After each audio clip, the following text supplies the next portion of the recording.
Hello नमस्कार friends, Manoj Singh. You are watching official YouTube channel battle for SSC for better preparation UP BEd प्रवेश परीक्षा 2021 के लिए पिछले वर्षों का हम लोग प्रश्न पत्र कर रहे हैं कला वर्ग के लिए। ठीक है, तो अगर कला वर्ग के लिए भी आया है जीएस तो मतलब कला वर्ग में आएगा ही आएगा, और आपका जीएस का पूरा एक सेक्शन ही आता है 50 नंबर का, तो डेफिनेटली यूजफुल होगा। इसमें से कुछ क्वेश्चन आपको डेफिनेटली याद कर लेना है क्योंकि वो एग्जाम में रिपीट होगा ही होगा। देखिए इस क्वेश्चन देखते हैं, निम्नलिखित में से किस अनुच्छेद में परिभाषित है? तो ऐसा कौन सा अनुच्छेद है जिसमें यह परिभाषित है? क्या मूल अधिकार, ठीक है, नस्ल, जन्म, पंथ, जाति, लिंग के आधार पर भेदभाव के बिना, मतलब डिस्क्रिमिनेशन के बिना सभी पर लागू होगा। तो ये कौन से आर्टिकल में लिखा गया है, परिभाषित किया गया है? आर्टिकल 15। इस पे भी एक मूवी बना था, ठीक है, बहुत अच्छी मूवी थी, सबको देखना चाहिए। 15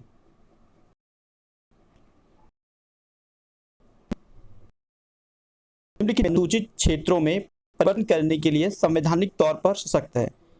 तो अनुसूचित क्षेत्रों में संवैधानिक तौर पर सशक्त कौन है? तो प्रेसिडेंट है भाई। कौन है? प्रेसिडेंट है। ऑप्शन डी आपका करेक्ट है। ठीक है, ऑप्शन डी आपको दिख नहीं रहा होगा, ये है ऑप्शन डी, भारत के राष्ट्रपति। क्लियर। नेक्स्ट देखते हैं, प्रसिद्ध कविता है सरफरोशी की तमन्ना अब हमारे दिल में है। ठीक है, निम्नलिखित में से किसने लिखा?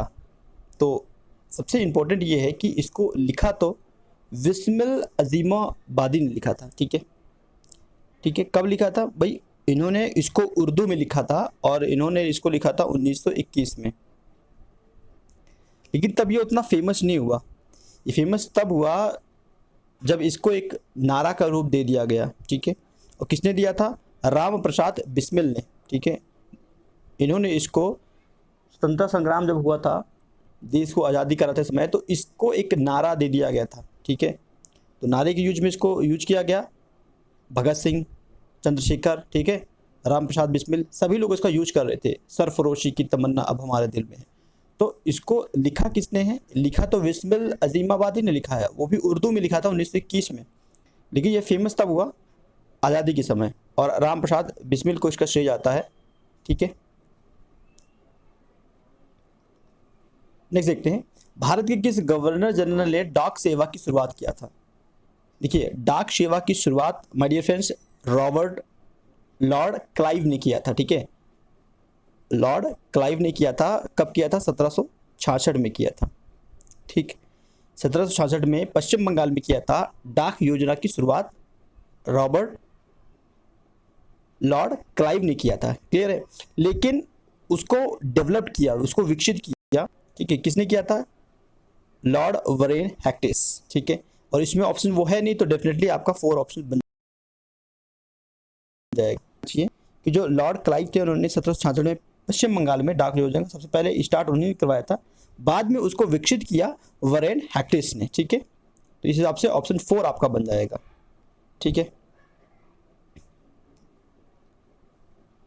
30 नंबर क्वेश्चन देखते हैं, जिम कॉर्बेट नेशनल पार्क कहाँ पर स्थित है? बहुत ज़्यादा पूछे जाने वाला क्वेश्चन है।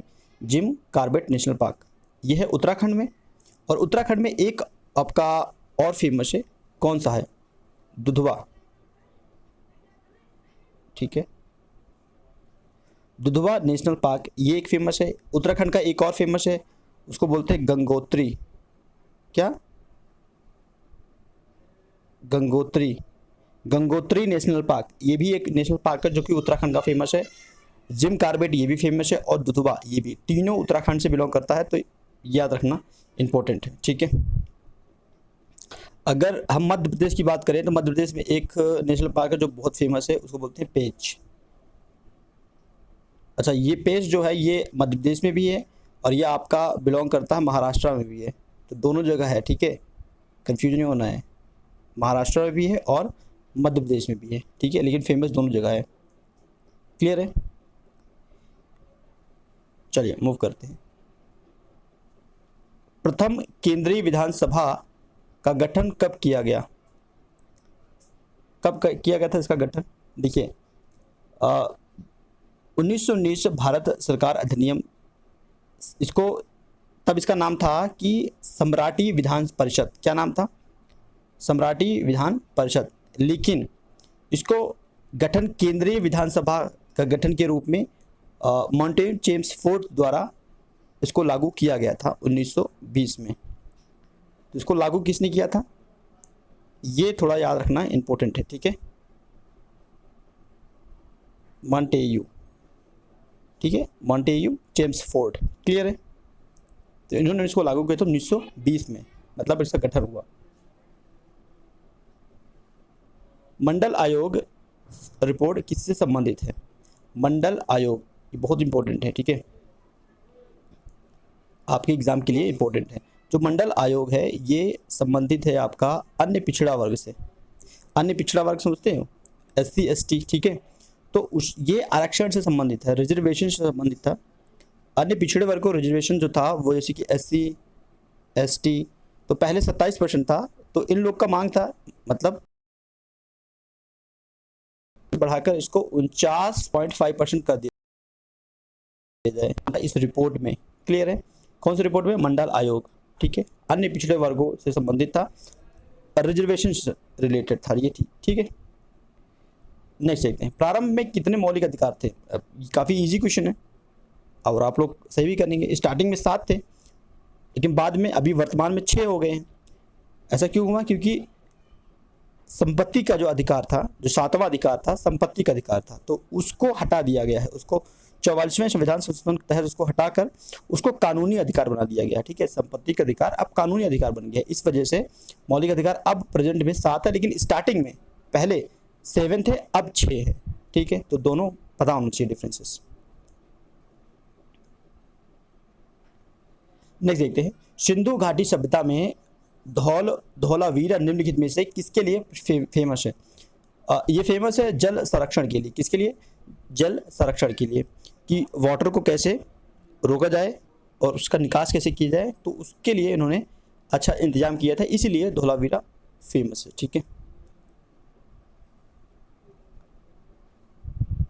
क्लियर हुआ, चलिए नेक्स्ट देखते हैं इसको, ये भी काफ़ी इंपॉर्टेंट है। टोडरमल किस मुगल शासक के प्रसिद्ध राजस्व मंत्री थे। तो ये आपका 6 नंबर क्वेश्चन है, ठीक है। टोडरमल, ऑप्शन देखते हैं, शाहजहां, बहादुर शाह जफर, अकबर, औरंगजेब। देखिए जो टोडरमल थे वो मुगल बादशाह अकबर के 9 रत्नों में से एक थे, ठीक है। किसके भाई साहब, अकबर के 9 रत्नों में से एक थे, क्लियर। चलिए मूव करते हैं। निम्नलिखित में से किस स्थान पर गुरुत्वाकर्षण बल सबसे अधिक होता है। तो गुरुत्वाकर्षण बल ध्रुव रेखा पर सबसे अधिक होता है, ध्रुव रेखा पर सबसे अधिक होता है, ठीक है।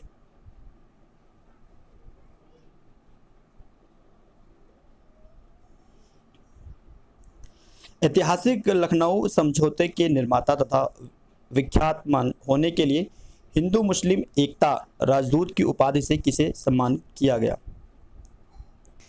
क्वेश्चन काफ़ी अच्छा है। किसको सम्मानित किया गया है, सर सैयद अहमद खान, फजल उल हक, सैयद मोहम्मद शरफुद्दीन, मोहम्मद अली जिन्ना। मोहम्मद अली जिन्ना, ठीक है। अच्छा इजी क्वेश्चन था, सबको पता होता है ये वाला क्वेश्चन काफ़ी इजी था, ठीक है।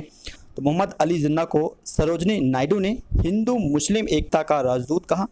किसने कहा, सरोजनी नायडू ने। ये भी याद रखना है कि किसने कहा, ठीक है, सरोजनी नायडू ने। उनको यह उपाधि कब मिला था, उनको यह उपाधि मिला था 1916 में, ठीक है। 1916 में मिला कब था, ये लखनऊ समझौता हुआ था ना, उस कारण इनको दिया गया था, ठीक है। तो लखनऊ समझौते के दौरान सरोजनी नायडू ने मोहम्मद अली जिन्ना को हिंदू मुस्लिम एकता का राजदूत की उपाधि उनको दिया था, ठीक है। राजा हर्षवर्धन के दरबारी कवि कौन थे। राजा हर्षवर्धन के दरबारी कवि कौन थे, ये क्वेश्चन भी कई बार रिपीट होता है। कौन है, बाण भट्ट, ठीक है, क्लियर है। तो इनके दरबारी कवि भी थे और उन्होंने कादम्बरी तथा हर्ष चरितम जैसे पुस्तकों की रचना की थी। तो कभी कभी ये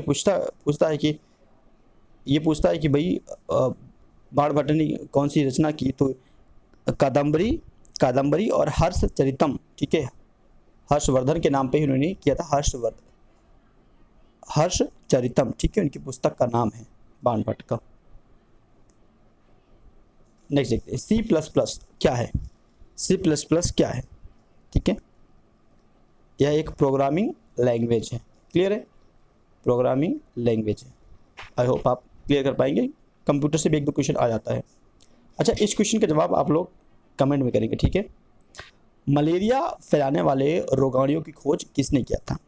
मलेरिया फैलाने वाले रोगाणुओं की खोज किसने किया था? क्लियर है? 4 ऑप्शंस गिवन हैं, आप लोग को राइट आंसर कमेंट करना, ठीक है। एंड ये सेशन आपको पसंद आता है तो डेफिनेटली आप लाइक कर सकते हैं, चैनल से जुड़ सकते हैं एंट्रेंस एग्जामिनेशन की प्रिपरेशन के लिए, ठीक है। Thank you for watching this video. Next video में फिर से मिलते हैं, तब तक के लिए धन्यवाद फ्रेंड्स।